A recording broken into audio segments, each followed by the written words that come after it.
so today we're talking about the metric unit of liquid measure. We've talked about metric before, and we've talked about the difference between English and metric. English are measurements like foot, inch, yard, gallon, quart, pounds, tons. Those are all English measures. The United States of America is the only country that uses those measures. Everywhere else uses metric measures. And so we're going to learn about those metric measures. Those metric measures for weight, we've learned about grams, and kilograms. We've learned about units for length, which is meters, centimeter, meter, kilometer. Now we're learning about liquid measures, and the measure for liquid measure is a liter, okay? So instead of using pints and quarts and cups, we're gonna be talking about liters. Now, remember our line of measure. We have a liter, and then we can add one of these prefixes to this liter to make it bigger or smaller. If we add deci, we're making it smaller. A deciliter is smaller than a liter.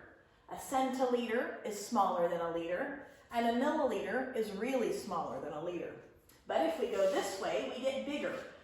We've got a liter. If we have a deciliter, it's bigger. Hectoliter is even bigger.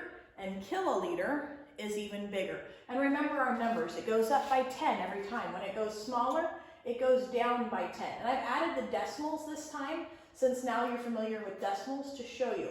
The decimal place either goes up or down. Smaller, 1/10. 100th, 1,000th. See the fractions? Remember the fractions? You should have this on your math page at home. When you go up, you add a 0. Okay, so bigger and smaller. On your number 1 on page of 251, lesson 139, number 1 has you writing the prefix to what it means. And it's got it in that tan box up top. And you can look up there to find your answer. You're writing the word that means and which one it means. So the first one means 1,000th. That's going to be milli. Milli means 1,000th. Okay, you can fill those in accordingly. Then you're going to go down to number 2, and you're going to circle the items which you think contain more than 1 liter, and you're going to underline the items which you think contain less than 1 liter. Now, to imagine how much 1 liter is, 1 liter is about the size of my teapot. The teapot that we use in my classroom, it's a little bit smaller, but it's about what, oh no, it's not. It's actually a whole liter. It says right here on the top, 1 liter. There's an L for liter. So my teapot contains 1 liter. So if you think the item contains more than what my teapot can hold, then you're going to circle it.